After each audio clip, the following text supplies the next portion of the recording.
I actually first heard about Paul when his mom contacted me by email, and she let me know that they were considering adopting Paul from Russia and would be interested in having his cleft lip and palate repaired here in Columbus.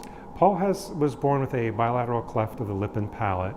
So what that means is that when his lip formed, there are actually splits on both sides so that his upper lip is in 3 parts instead of 1, and his palate the same, is in 3 parts instead of 1. There's a common misconception that cleft lip and palate is an uncommon disease or something that only occurs in third world countries.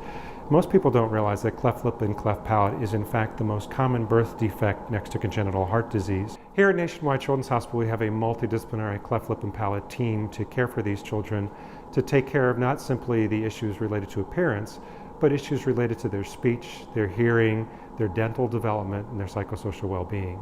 The Morgans, like most families of children with clefts, are really concerned that they have a team of specialists that are going to take comprehensive care of their child, but also really take good care of the family as well. There are 2 things that make our program here at Nationwide Children's Hospital unique. One is the absolute critical mass of phenomenal expertise that we have in all the disciplines necessary to provide complete habilitation of a child with cleft lip and cleft palate. But the second thing, and the thing that I think makes it very special, is really the spirit of our team. We have a group of absolutely outstanding, committed individuals who really do this out of a true love that they have for these children.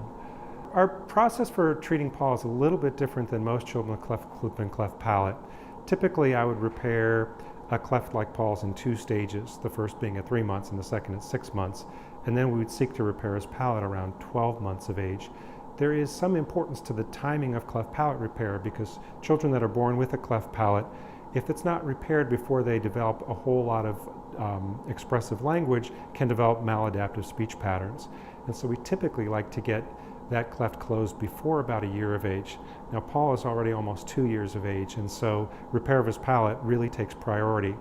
So we're going to turn things around a little bit. We'll be performing Paul's cleft palate repair and the first stage of his lip repair. So his palate is actually in 3 parts, and we'll be joining those together to reconstruct his palate, and that will allow him to develop normal sounding speech. At the same time, we'll do the first stage of his lip repair, what we call lip adhesion.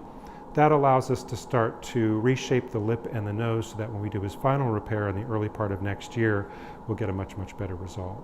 So our treatment goal for Paul, as with all children with cleft lip and palate, are really these: that he'll grow up with a normal smile, with normal speech, and a normal life.